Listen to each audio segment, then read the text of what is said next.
Thank you very much.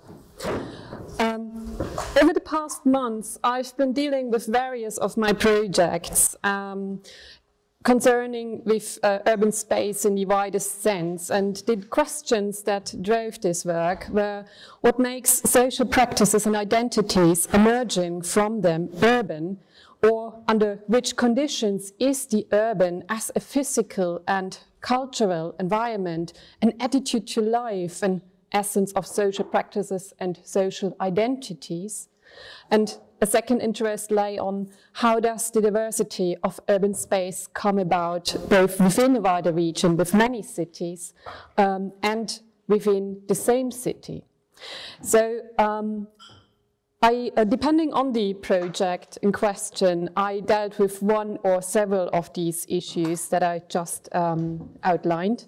And for the project that I'm presenting here, my Macedonian work, I highlight these points that you see here, what makes social practices and identities emerging from them urban, and how does the diversity of urban space come about within a wider region. So when dealing with Macedonian cities, social practices are, in my view, the first step to understand urbanity in this peculiar region and cultural context. So how to approach small cities and the issue of the cityness of a place. The peculiar situation of that we find in Macedon is one that we have fairly small cities or smaller cities, which all the same are characterized by superlatives. I've outlined these in my paper and won't repeat it here. All the same, we have a state of the art which is, and the evidence is kind of sketchy. An approach that I came across a few years ago was the one of David Bell and Mark Jane, working on contemporary cities and small cities in particular, and who tried to find a way how to conceptualize these. They offered an attempt to move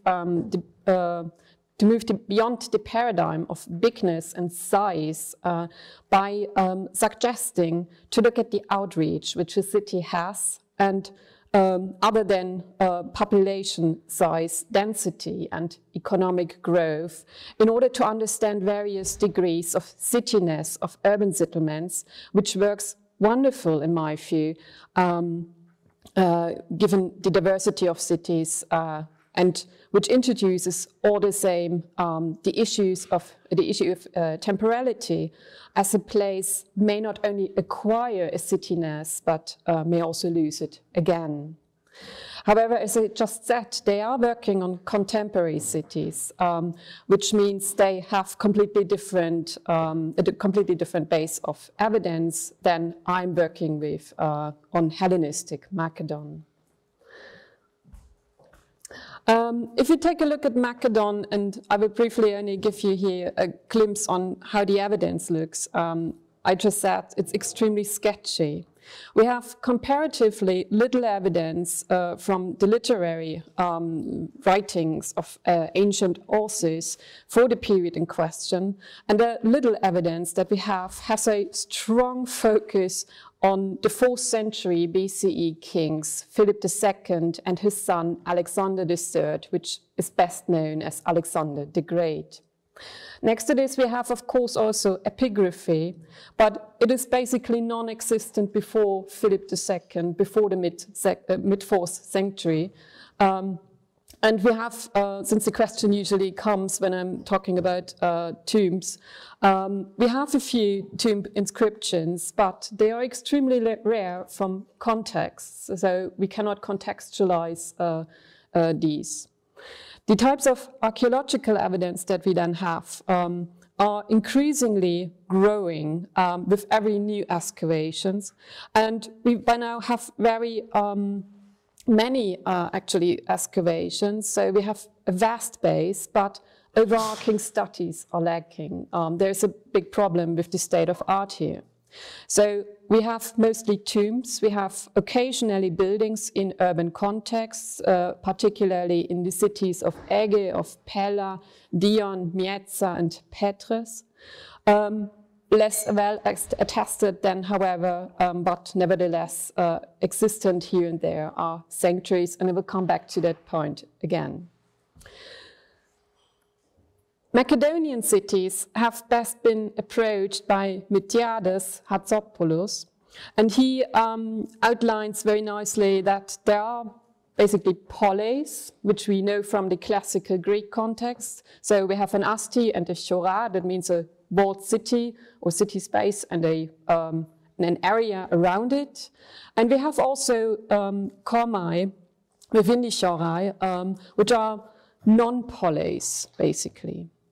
We know from his works especially that these cities were fairly autonomous in itself. They had assemblies, they had councils, they had magistracies, and the precise kinds of institutions that we find, and their names, of course, also differ from case to case. So it's a quite heterogeneous picture. Furthermore, we know that Philip II undertook reforms to bring some uniformity into this heterogeneity. But most of our knowledge, and that's part of the problem still again, is from the time of Philip II or later. So we hardly have any idea about what is before him institutionalized, but there are some instances, some glimpses that give us an idea that something was there before already. The archaeological data that we have gives a different picture. We have early urban centers, and this from actually quite early time on, beginning of the 10th century almost on some occasions. And they have periods of increasing and decreasing visibility. So you have a center emerging, going away again, another center emerging, going away again. So you have some periods where it's going better and worse. The courtly and allied social practices. I have outlined, I think, insufficiency in the paper, and I will only give here a few impressions of what we are talking about. The image that I'm giving you, it's just one tomb, is of an actually fairly small tomb. It's only 1 meter 10 long and 86 centimeters wide. We are in the early 3rd century. BCE in Derveni, one of the places where we have a nice cluster of tombs that are not robbed, which is also rare. And I give you a selection of finds from this small tomb. It's a pit grave of a woman, presumably. And what you can see here on this slide is pieces of jewelry, it's vessels of various metals, that is silver, but you also see bronze vessels. You see some ceramics, and you see some knuckle bones, which are always fascinating. But the most interesting one is the one actually over here, which I give you in a slide and another picture here to the left. These are black clay drinking vessels, ceramics that have been gilded on the outside. And they have a very peculiar form. You cannot set them down. They cannot stand, so you have to drink. It's Macedon. One of the things Macedonians have been famous for. In my paper, I am also mentioning glass vessels, and that's why you see from the very same cluster of tombs, but from another tomb, here one of the examples for these glass vessels, just to give you an idea of these, how these looked and what we are finding there. So if we think a bit about what these social practices tell us, we learn that there is a court which is to a certain extent in motion. It is comprised of hetairoi, the companions of the king. And this is a very democratic idea also, because at the court, at the royal banquets, there is the concept of open speech. So everyone was allowed to tell his opinion. It ended occasionally fatally. But then we also have the hetairoi families, and they must have been distributed over several places. So we have a social allied, and I outlined that the the boundary of this social group is difficult to grasp. We have a social allied that is distributed over various places. It is multi-local. Then we learn from the material evidence that we have royal practices that were very clearly appropriated by non-royal agents, and they were imitated to a certain extent. These practices both require and enforce urban structures, both as settings, but also for providing these agents with the necessary equipment that they need for banqueting, for burying, and so on. So there is trade associated, there are grafts working jointly, there's manpower behind the banquets that we usually do not think about. And also the presence of these forms of material culture, again, then generates urbanity. To give you a brief idea, I've mentioned these very fancy funerary couches that are products of various grafts working together. I brought you this picture here of actually one of the most impressive tombs, or the most impressive tomb, which is Tomb 2, ascribed to Philip II in Vergina Egge. And you see what is left to the archaeologist when dealing with such a couch. So the wood is gone, but you have all the decoration, and the spina ignatiado was wonderful in actually recomposing and working with this evidence so that we can have a picture here. Then we were thinking about outreach, and I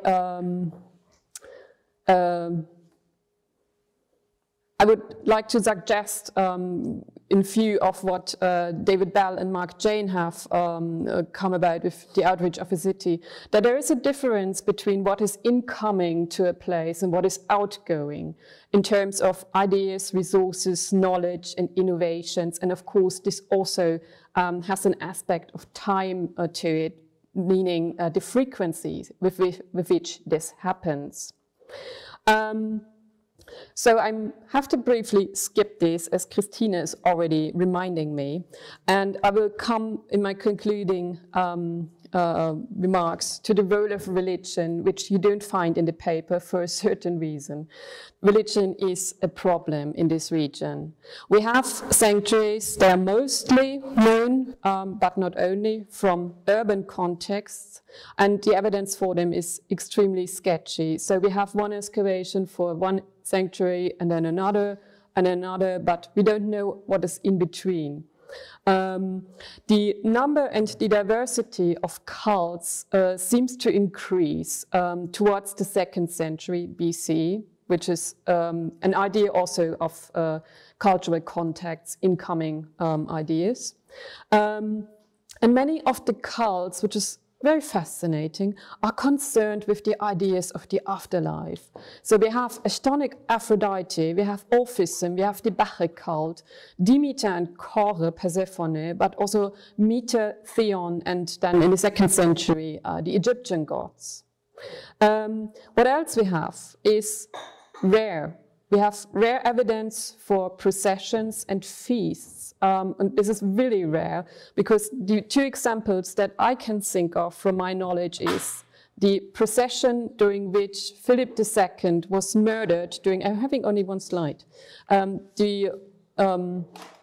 the procession, Philip II was murdered during at the theater of Egge, which is a religious procession that he used for his own representation also.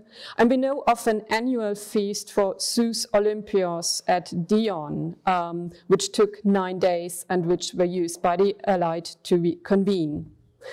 A problem that we have here, a giant problem, is on the one hand, we have an evidence that very much points to religion in Macedon being a very individual and private affair, giving the idea of the afterlife.